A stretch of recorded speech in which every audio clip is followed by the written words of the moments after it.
wonderful introduction, and I'm absolutely delighted to finally be in Lincoln and to see the fabulous practice that is taking place here.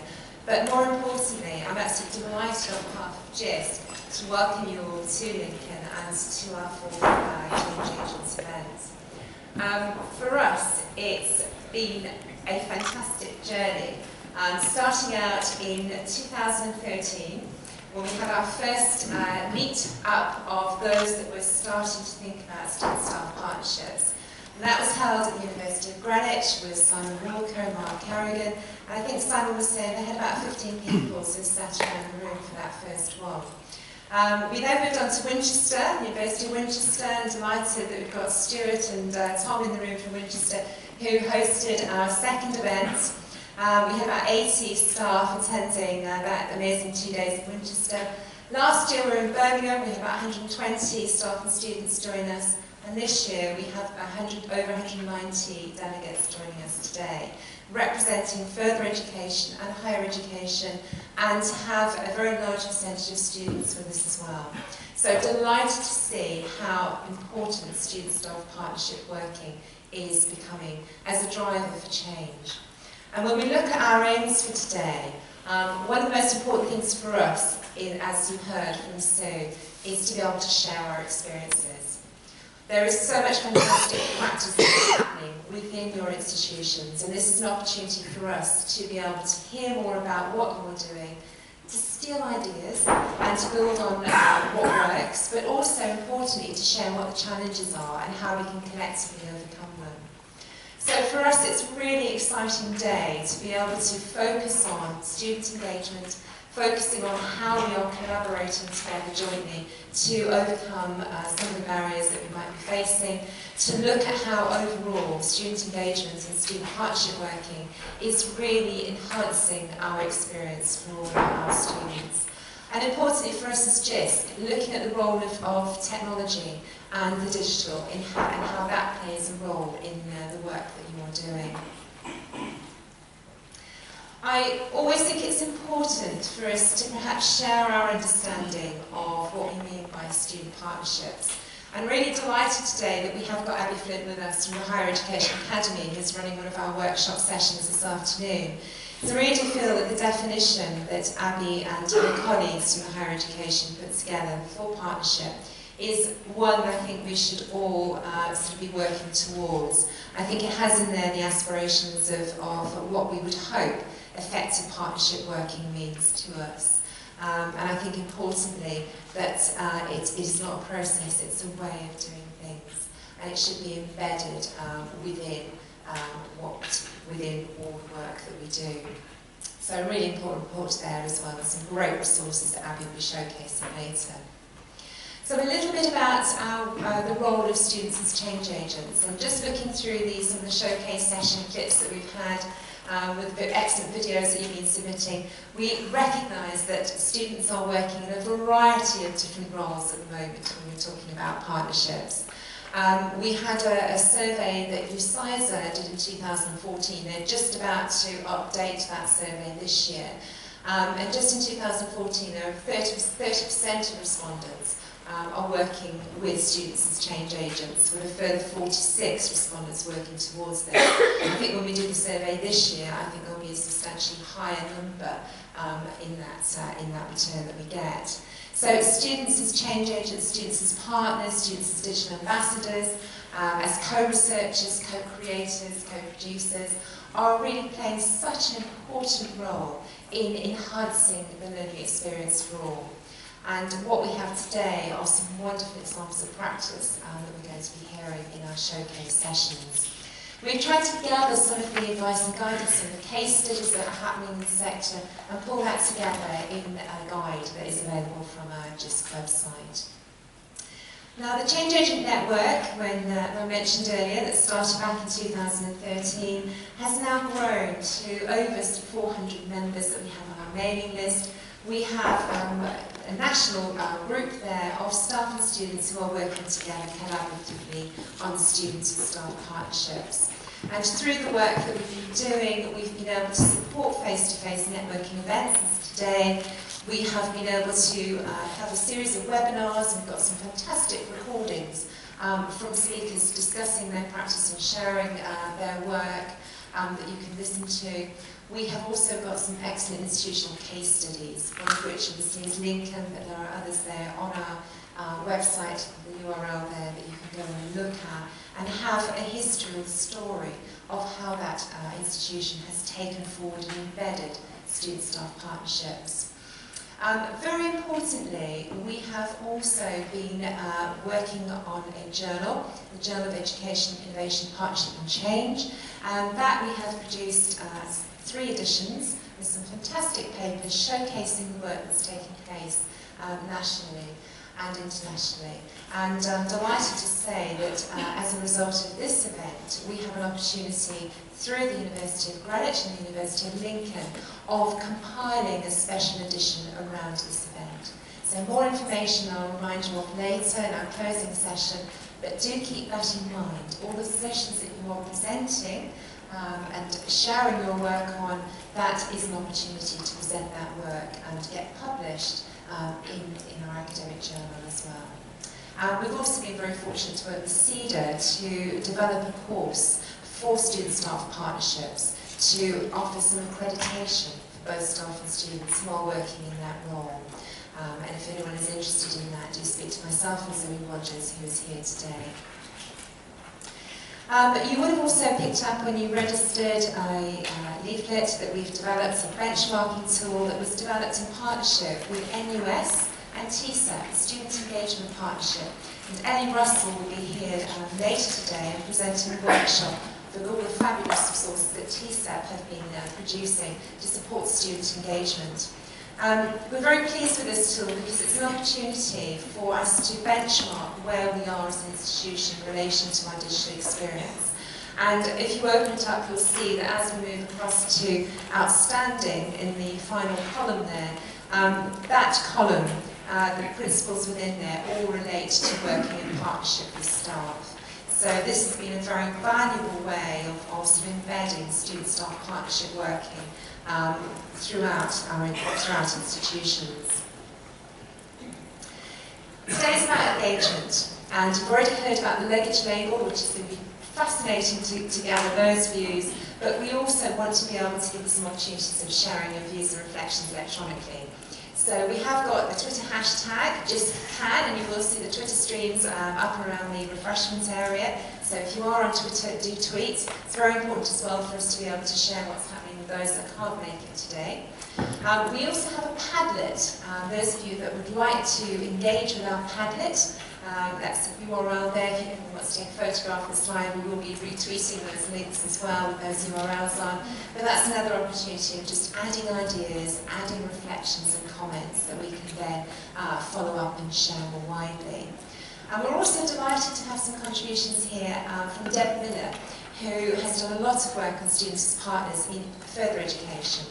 And she has set up a learning wheel. I don't know if anyone has used learning wheels before, but that's an opportunity of, again, collectively sharing our ideas in relation to what comes out from today. And if you click on that link, it can take you through a Google Doc, where you have got opportunities to enter in ideas in relation to the learning content, in relation to how we can use technology and ideas that are coming out in our communications and collaboration, but we'll also be compiling links through to the presentations as well. And all the materials from today will be available electronically from our CAN blog. So do make sure you come back and visit that. So our partnership guide I mentioned earlier, and that's a very, very good place to start if you are looking for ideas, and also to have a framework for implementing student-staff partnerships within your institution. And Peter, Claire and I will be running a workshop around some of those materials this afternoon. So Sue set you 2 challenges. I'm going to set you a 3rd challenge. I'm going to be repeating this challenge at the end of the day. But for us and for all of us, it's to think about what one thing you are going to take away from today that's going to allow you to advance or to enhance your student-staff partnership working in your context. So I'd like you to bear that thought in mind alongside Sue's challenges, and we will be asking you to tweet those views, but also if you do want to text them to us via our text wall. Really nice way of engaging and getting feedback through a very simple text. We can then compile all the responses and display those back to you. So I'm going to pause stop there. I'm absolutely delighted now to introduce our keynote speakers. Dr. Karen Crawford, who is Director of the Educational Development and Enhancement Unit here at the University of Lincoln, and in true partnership spirit is going to be doing a presentation in partnership with John Paul Dickey, who is a Level 3 BA Journalism student, but is also Vice President of Academic Affairs Elect. And when I was speaking to John Paul last night, it was wonderful to hear about all the work that is taking place collaboratively with Karen and the team. So delighted to hear more about the Lincoln story around student-staff partnerships.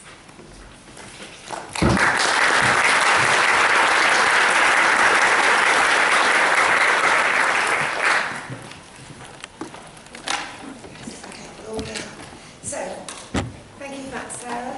And as Sarah said, this is going to be a bit of a double work. So John Paul and I are going to back this between us, and hopefully it will go very smoothly. We will have a bit of space at the end where we can have some questions and things, so please do feel free to ask us things when we get to the end. We're going to take about half an hour or so to leave that bit of gap, and we want to talk to you a bit about student engagement at Lincoln, a little bit about the journey at Lincoln.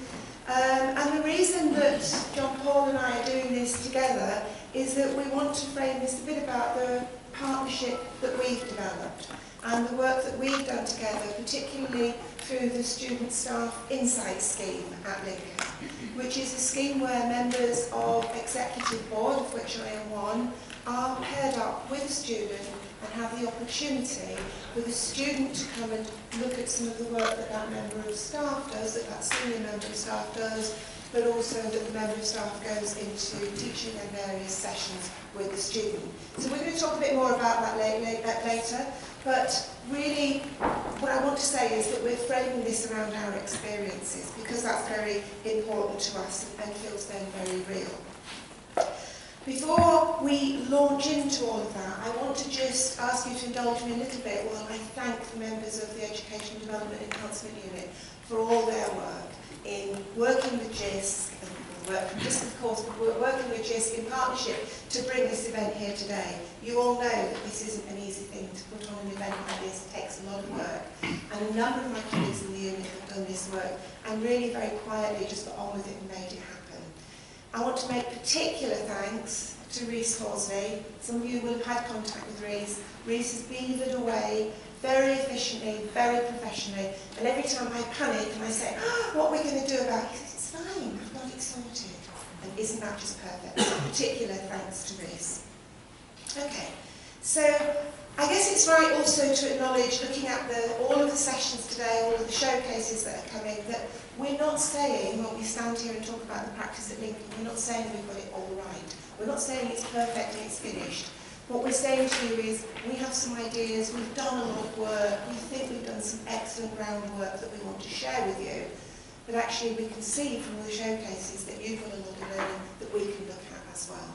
And we want to acknowledge that, and there are things that we will talk about that I know some of you in your areas will also have done some work on, and I think it's really interesting to look at different ways of doing things as well.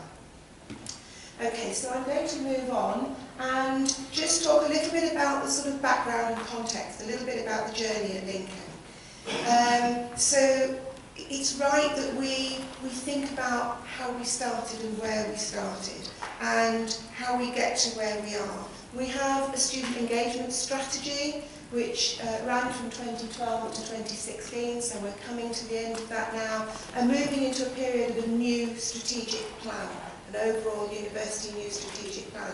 So it's really timely that we've had this opportunity to talk to you, to think about where we come from and where we're going from here. So we're going to structure this really around looking at the beginning and then moving on to where we go from here. I want to acknowledge the work of my colleague, Professor Mike Neary, and the Student as Producer initiative. And I know many of you will have heard of this, seen, read articles about it and so on. But really that was the very beginning of a major institution-wide change project. And Student as Producer is about research-engaged learning and teaching, different ways of engaging students. So student engagement is embedded within the Student as Producer initiative. And it grew from that, and it developed and built on existing pockets of good practice, as Sue Rigby referred to, but also this initiative around student engagement in their learning. And then I also want to acknowledge the work of our ex-colleague, Dan Derricott, who's here today and has just recently moved to the University of Leicester, who then came in as a student engagement officer and then student engagement manager, and started to really take the Student as Producer initiative and move forward with the engagement of students beyond their curriculum, looking at the whole university and engagement in the whole university. So the key point really here is that Student as Producer, student engagement is an institution-wide initiative.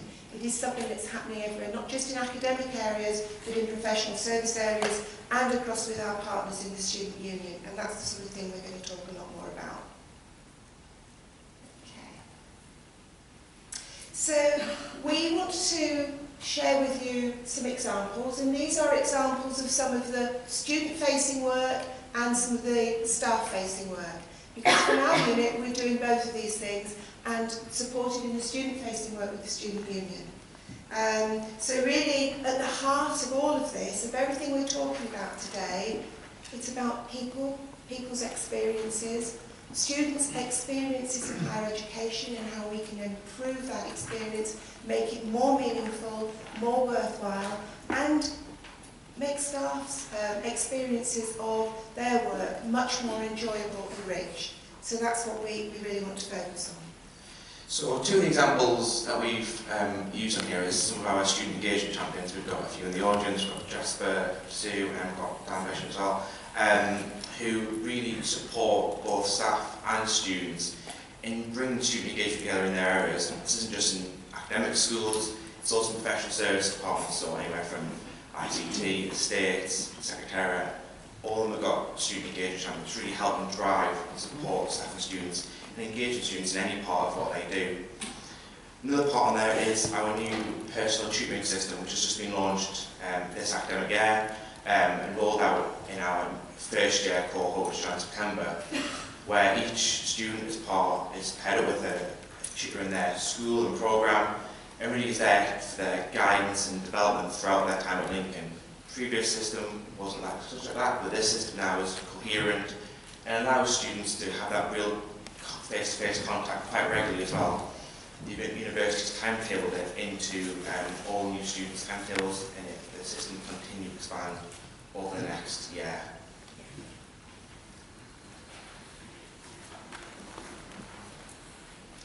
So this slide sort of accounts on more about the 4 different levels there, but really here at Lincoln we are supporting confident students. There is gateways throughout for students to get involved, whether it's representative or non-representative engagement. We'll talk about representative and non-representative examples later on in the keynote, but really, you know, we've got them opportunities available for students, and going through, we'll see all that.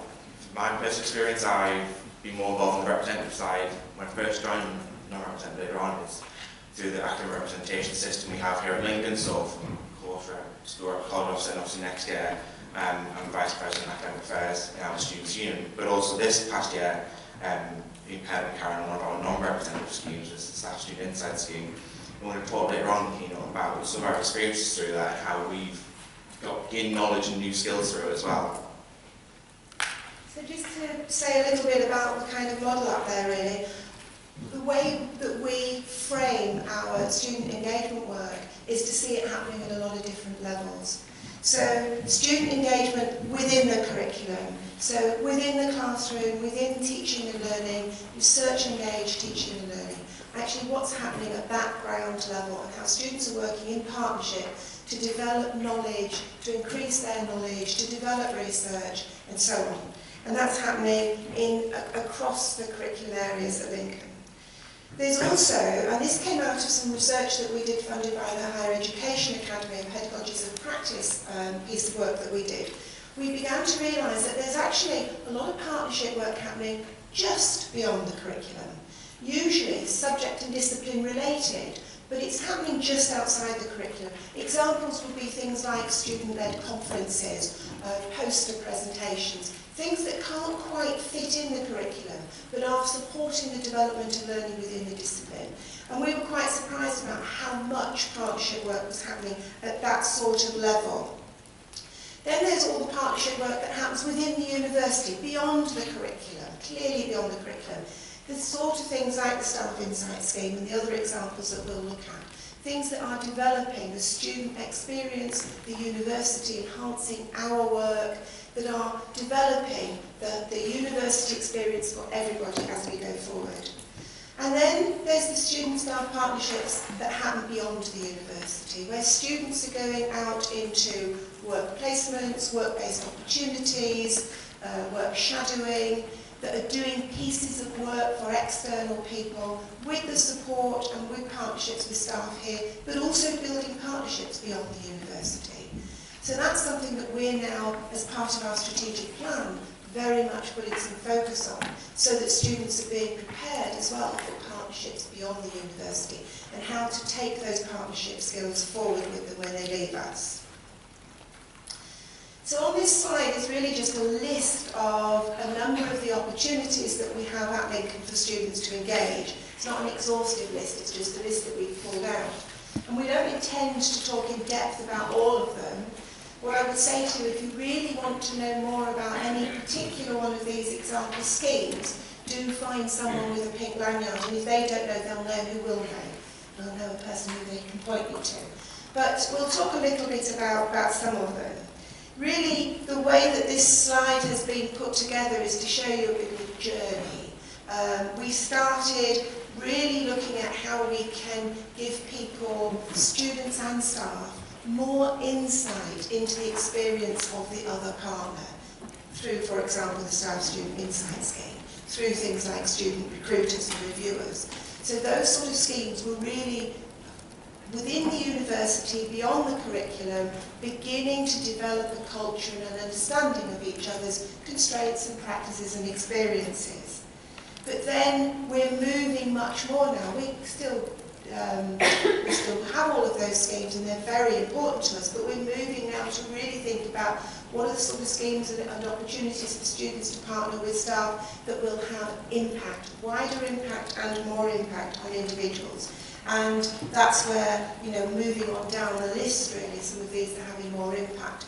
The ones that are, I think purple is probably the colour at the bottom, are those ones that are either newer or are being piloted or perhaps aren't university-wide yet.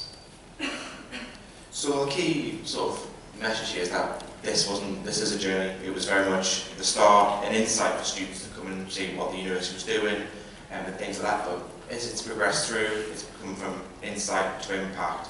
Things such as students consultant and teaching, Scots, that sort of led the way, the turning point for these opportunities. For Caroline's Staff Student Insight Scheme, we've showed quite a lot of different meetings, workshops. My experience showing Caroline's Staff Insight, but obviously Karen being the Director of the Educational Development Enhancement Unit, it's wide-ranging from teacher education, technology, so understanding different areas of those things was really insightful for me, and knowing, especially on my new role next year, knowing what Karen's department does and the different members of staff working there as well. Yeah, and I was very fortunate to be paired with John Paul, because not only did I get an opportunity to go into lectures and activities that he was doing as a journalism student, and my background is in health and social care, so journalism was something I had no experience of. It was really interesting to go in and see some of that work, but also with John Paul being officer of the student union, he managed to find opportunities for me to go and just sit in the background and shadow some really exciting things that the Student Union are doing, some of the work consulting with students and so on. I would not have had that opportunity to see otherwise. And to really understand his experience as a student who's not only on a very complex and difficult course in his final year, so building up to dissertation and so on, but also someone who's really engaged and very busy doing all this other work, to get a sense of what that experience feels like. It is only a snippet of it, but that was really useful. And just as a slight side story, something that kind of fell out of this was that I had the opportunity to go to some of the third level module that John Paul was doing, and to sit in a whole day session, which was very, very innovative practice. And out of that, I didn't even know this was happening in the university. That says something, doesn't it? Because we're big and there's so much going on. But out of that, I've managed to take that into a Keynote conference presentation that I did just recently in Canada, and share that practice with people on an international scale. So that experience actually can then be shared much more widely. So it's been really, really good practice, yeah. So I want to talk a bit about Students' Union, some of our case studies now. It's quite important to think that Lincoln's Students' Union realistically is only 4 years old. It became independent from the university in 2012. So really, we've got our own journey as well. I think it's been very rapid in some aspects, but positive change as well, through not just having volunteering activities, active representation, but now all them departments have grown with it, as well as getting our own commercial services as well. I think we pride ourselves quite a lot on having a really good, proactive, impactful relationship with the university. I think we're quite lucky to have a Vice-Chancellor who's really engaging in that and wants it to succeed, along with the whole of the senior management team in the university as well. And that relationship's continued to grow over the past few years. The Students' Union, student union officers, representatives, have all become that equal footing now across the university, when on committees or with meetings with staff and other students as well. It's all one level playing field, as well as the opportunities that happen as well. The key to our partnership is having a shared common goal. We will have the students, we want to improve the student experience, and I think that's key to why it has been successful. You know, we have mass engagement through our academic representation system, sports societies, volunteering, you know, all this part of, yes, a normal Students' Union, but we have that key impact and partnership with the university that makes everything tick on and work. I was sitting on an institutional committee yesterday with Karen, in fact, on the committee as well, and you know, that impact and partnership that happens there is unrivaled. You know, we can sit there, suggest changes, have useful and constructive conversations, you know, which in some places might not happen, but we there is an institutional culture. It just happens by default. One of our, speaking of representatives, one of our cases of representative engagement is something that was led by our School of Life Sciences rep, Scott Bonner. He led a survey last academic year, this year even, within his own school, looking at assessment and feedback. Traditionally, you know, one of the lower end scores on the National Student Survey. So Scott Bonner said, what can we do? How can we improve it? He worked with staff, the students, of course reps, his student engagement champion, colleagues in the university, including Dan Derricock, and really going forward and improve the assessment and feedback students got. So the impact started happening on individual modules in the school now, very much just a starting point. But the new approaches have been implemented in them pilot modules, so feedback cover sheets, how policies and things are made in the school. I started implementing going through the committee structure in that school, which very much is a positive impact that representatives have made in that school. It's just one of many examples, you know, that's more picked out, but I think it shows the impact students can have in that representative structure in their school, and this is something that's been contributed towards a wider university view as well. So looking at one of the schemes on the previous slide was one of the advisory groups, and this is a case of non-representative representation, which is our library advisory group. This started off as need more than just a focus group of students on a one-time occasion. It was introduced by a student engagement champion for the library, Faith Hanson, and really it's students from all years, all levels, postgraduate, undergraduate, to discuss ideas about how their library experience can be involved in library. And now it's a thriving group, meets every so often, and therefore it's seen that impact change. The library is already a massively engaged professional service department, in the sense that students always have opportunities to put that feedback through, whether through reps. They have a little feedback corner in there as well. But this is one group we can meet up every so often and discuss those ideas in depth, and the impact has been seen throughout. Okay, so you've heard a number of examples. We're very happy to talk about those a bit more, either afterwards, individually, or as part of the questions. But you can see that we have a number of examples that actually have impact across the whole university, and that they are impacting on the experience of students and the experiences of staff, and they do make a difference to the way we work here. But I would underline that this has now become embedded in our culture, and that the bit about where we go now and what's next is where we go now having got that foundation. We have senior management buy-in, for want of a better word. We have that that real ethos of wanting to make all of this work, but we also have a culture at Lincoln, an expectation. I've worked at Lincoln for some years, and I've seen that culture change, and we're now in a place where you wouldn't have a meeting, whether it be an informal meeting or a committee meeting that's part of a formal structure, without student representation. People would sit there and say, where are the students? It just wouldn't happen. And so it's that kind of, I think the word was used by default. You know, it's just expected, it's just what we do. And I think that's really such a sound message to take away, because now we feel we can really build on some of this work.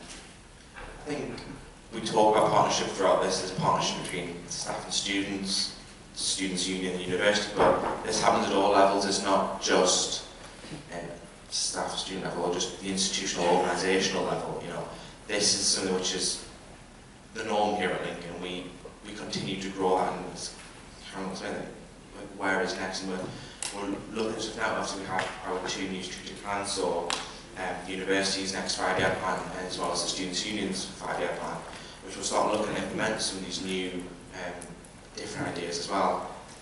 Yeah, I mean, I think you're all aware, as Sue mentioned this morning, the Teaching Excellence Framework, the new white paper, we have a new strategic plan here. The world does feel, as ever in higher education, a little bit uncertain and a little bit like we're in this ever-bubbling pot of change, really. And so within that uncertainty, we are hanging on to, if you like, the values, the core values that John Paul referred to, those shared values and goals that we all have, whether we're staff, students, members of the student union, we all have those shared goals, and that's what will help us direct things forward. So as part of the work at Lincoln, we've been doing some building on our partnership with the student union, working with them for them to help us to take forward those sort of schemes that we were talking about, so that we can engage even more students, so that we can make sure that the whole breadth of our student population has absolutely got the opportunity to engage in those. So we're working, the student union are doing some excellent work with us to support that happening, and we'll be taking that forward with us. That then allows us, within the Educational Development Enhancement Unit, and I think that's a crucial point to make actually, is that student engagement at the university is embedded in educational development and enhancement. That's where it sits and is driven from, because it's all part of the development and enhancement of learning, teaching and the student experience at Lincoln. And I think that kind of structural, university, organisational stance is important.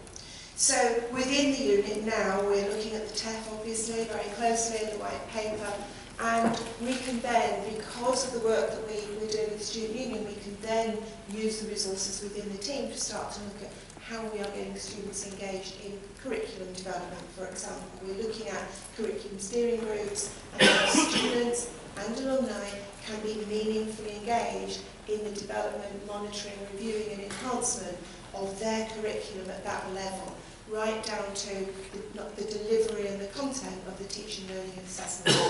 So we're doing more work on that's our kind of next big project going forward. We're also looking more at the student first year experience. Early days yet, I'm not quite sure how this is going to look, but again, falling out of that HEA funded project that I mentioned before was learning for us that we could do more to prepare students for working in this way. We found that students spend almost all of the first year really getting to grips with, beginning to understand, getting confidence. Confidence was a very important word that came through that research. And they spend a lot of time gaining that confidence and gaining an understanding that we really mean partnership. We do mean working with us. We do mean coming forward, shouting out, giving us your ideas. That takes some confidence. And when you first come, that might be difficult. So we're looking at how we can start to build that before students come, when they first come, so that we actually get the partnership working earlier and earlier. So that's some work that's in our thinking that we're going forward with. Okay, we probably talked faster than we were going to talk, so we've got a good bit of time for questions and things. Is there anything that anybody would like to throw at us that I can share with the mic? Any comments or questions? Yeah, I'll ask a question then, please. Do you need the mic? Yeah. Thank you. Very interesting to hear what's happening here at Lincoln. Can you tell us a bit more about what on one of your slides, the partnerships you talked about students consulting on teaching? Yeah. Can you tell us a little bit more about what that means? What that involves? Thank you. Yeah, so the question was, could we say a little bit more about the Students Consulting on Teaching scheme? Students Consulting on Teaching is a scheme much like many of you will have within your institution's kind of teaching observation scheme. You may call it different things. We call it peer observation and practice here. And the SCOTS scheme, Students Consulting on Teaching, the SCOTS scheme is really peers as students. So it's students observing and supporting the enhancement of teaching. Now, this can be all aspects of teaching. So it could be a lecture, it could be a seminar, it could be a Blackboard site. Blackboard is our virtual learning environment. It could be a Blackboard site. It could be something else that a lecturer is developing. It could be a whole range of things that the students are consulted on. And it's very much teacher-led. So it's a service to academic staff who can come forward and say, I've really got a problem, I've had perhaps something on the module evaluation or on the NSS feedback, or I've just got an inkling, maybe I've got a batch of students, not that you're not all behaving yourselves at the back, but maybe I've got a batch of students at the back who are constantly on their phones, I don't understand why, yeah? And they would be allocated a student consultant, possibly a pair, possibly one. The student consultant will always be a student who is outside of their academic area. So there isn't a risk that academic may later on not their work, for example. So they come in as an expert student, not as an expert psychologist or an expert archaeologist or whatever. And they first of all meet the academic and talk about, so what can I do for you? Yeah, this is what I'd really like you to look at, what do you think? The member of staff and the student consultant will then decide the best way to do it jointly. It might be, I'll come in and after the lecture, I'll call all of your students and I'll do a bit of focus group with them and I'll have a conversation. Or it might be, well, I'll sit in the lecture and watch what's going on, or I'll spend a bit of time looking at your Blackboard site, whatever it is, and then I'll meet with you afterwards and I'll give you feedback. That feedback is confidential, unless, obviously, there is something, a major, safety risk concern. That kind of safeguarding stuff. If there's something like that, obviously that's outside of it, but that would be made very clear. Otherwise, that feedback is confidential. We just ask that if there is some excellent practice that's seen, we ask the academic if they'd be willing for that to be fed back and shared. And we piloted it in the College of Social Science originally, which is one of our largest largest colleges, and have now been rolling that out more widely. We've also, my colleague Emily Parkin, who's probably has gone and I can't see her, no, she's gone off hiding. So if you see Emily with the lanyard, she has been very successful in getting a small amount of funding from CEDA to pilot joint reviews, where staff and students jointly go in and undertake an observational practice. It's all about supporting and enhancing teaching and learning. Does that answer your question? Yeah. Excellent. Question? Yeah. I can shout if that helps. Yeah, I think shouting works, but it's probably a better sound than people with the mic. Thank you. Thank you. It's just a follow-on question from that, actually. I was just going to ask you what kind of support or training or guidance you give to the student consultants before they do the observation. Good question, and I should have said that, shouldn't I? Students are recruited and then have some training where they come together, it's like 2 days, with academics and staff from the Educational Development Unit. They have a very small amount of information about theories of learning. They get some feedback around, some input around giving feedback. Obviously they learn about the scheme a bit more, and they have the opportunity through practicing through a role modelling type exercise to have a go. And my colleague sitting at the front, Jasper Schatz, who's an academic at the University of the School of Health and Social Care, has been instrumental in helping us do some of that role modelling stuff, and I'm sure we'd talk about that if you wanted to know more. It's a very difficult balance, because I personally am very keen that what we don't do is turn the students into something else. I want them to be expert students and not be turned into what we want them to be. And there is a danger of that. So it's a difficult balance to support the students to have that confidence and to ensure that they have the skills, the confidence, the knowledge that they need to undertake that partnership in a meaningful way, that role in a meaningful way. But also that they don't become something that we want. We're not moulding them into something different. Yeah, thank you. One more question then. And as I say, if you do think of more things, there are plenty of us around to address them. Okay, so this follows on from those last two questions nicely. So you talked about how you prepare students for these roles. Can you say a bit about what you do to help the students to, incredibly rich opportunities to do design consultancy, working very closely with a range of different professions, etc. What do you do to help the students make the most of those opportunities during and after they've done their own personal development? Okay, I would put my hand up and say I think this is something we could do better and that we're doing some more work on. We have one of the Learning Gain projects here. You know, the Higher Education Funding Council for England have funded a number of Learning Gain projects, and we have one of those here. So it is focusing our thinking on how we help students to recognise and articulate the learning that they get from some of these opportunities. So it is something that's at the top of our minds. Having said that, we have things here, and many of you have. We have an award called the Lincoln Award, which is a non-credit bearing award where students, through a range of opportunities such as volunteering, such as doing these kind of student engagement opportunities, are helped to reflect on those, to write about them, and to articulate and develop skills that they learn. They then get that recognition of the Lincoln Award. We're also in the process of developing a graduate attributes framework, and we are going to be mapping the skills from all of these opportunities through to recognisable and articulatable, if there's such a word, graduate attributes, because we see these things as very important. So I think it's kind of a bit of work in progress, but yeah, a very valid point. Okay, there is another question we've got. Oh, there's a couple. Can we get a couple in? We're going to do two more questions and then Reese is frowning at me, so I'm going to stop. Thank you. It's very interesting everything you've said. Could you tell us a bit more, how do you evaluate success of these different projects with students? So, and how do you then take them on board and implement in the future? Yeah, okay.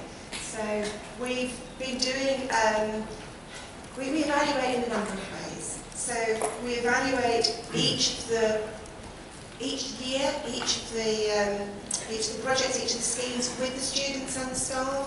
we have just undertaken, and again, my colleague sitting at the back, Linford, has just undertaken a review, an evaluation of the Student Staff Insight Scheme that we were talking about, so focus groups, interviews, that kind of thing, and then reporting that on through to our senior management team, who are very interested to keep an eye on these things. So that's kind of the core type of evaluation that we're doing. On top of that, again, working with the student union, we're constantly looking at the numbers of students who are engaging, the sort of characteristics of the students that are engaging, and we know that we can improve that, and hence furthering that partnership with the student union. Yeah, so evaluation happens in a number of ways. Okay, there was a question, so lady in the back.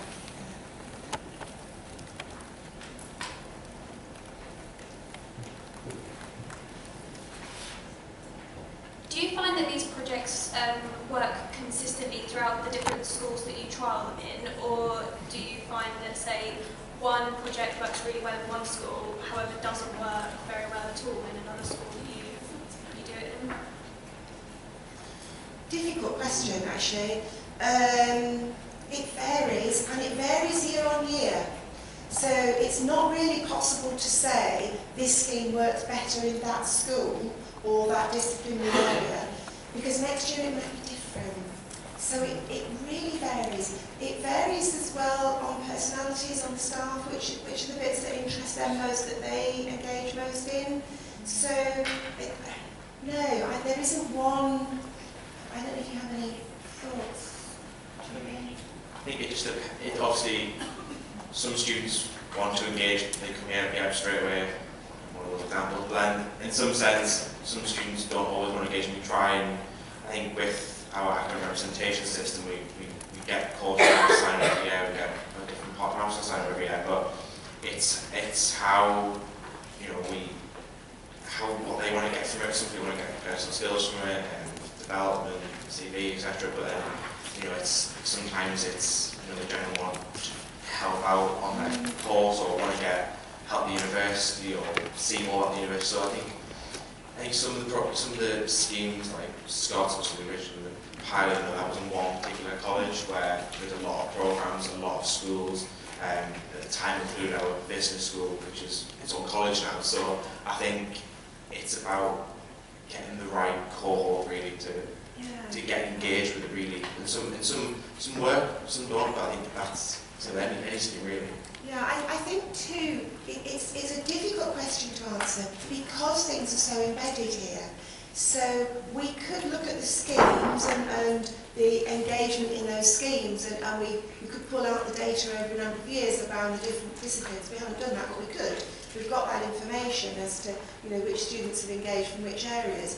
But of course that wouldn't capture all of the engagement that's happening through people like the student engagement champions within the schools and disciplines that we're not actually, because it's just normal practice and it's happening all the time.